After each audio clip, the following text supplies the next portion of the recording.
T'es-tu déjà demandé ce que ça fait de regarder l'univers sans nuages, sans pollution, sans même la lumière du jour?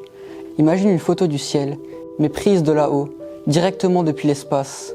Aujourd'hui, on trouve des milliers de clichés du cosmos, mais depuis quand photographie-t-on vraiment l'univers, depuis l'espace lui-même?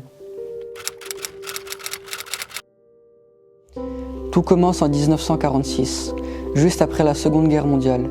Les Américains récupèrent une invention allemande, la fusée missile V2. Et un jour, un ingénieur a une idée folle. Et si on mettait une caméra dedans?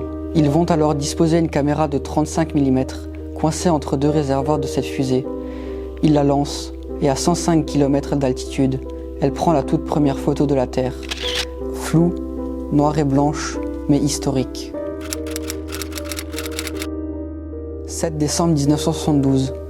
Une fusée Saturne V décolle avec les astronautes d'Apollo 17, la dernière mission lunaire. En route vers la Lune, un des astronautes pointe son appareil par le hublot et déclenche. Ce qu'il capture, la Terre entière, flottant dans le vide, bleue, ronde et fragile.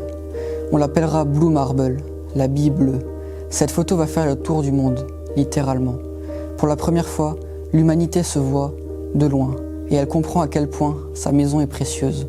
À partir de là, photographier l'espace ne sera plus qu'une affaire de science. Ce sera aussi une affaire de regard, de conscience et d'émotion. En 1990, la NASA lance un géant, le télescope spatial Hubble. Il flotte au-dessus de l'atmosphère et nous envoie des images sublimes, comme la célèbre nébuleuse de l'Aigle ou les piliers de la création. En 2021, place à la nouvelle star, le James Webb Space Telescope. Il peut voir ce que personne n'a jamais vu, les toutes premières galaxies nées après le Big Bang.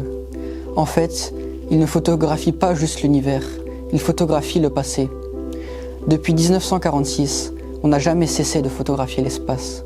De la première image tremblante de la Terre jusqu'aux confins du cosmos, nos yeux mécaniques nous rapprochent des étoiles. Et demain, peut-être que toi, moi, nous, on regardera l'univers depuis là-haut, en vrai. Parce qu'au fond, photographier l'univers, c'est photographier notre histoire depuis l'espace.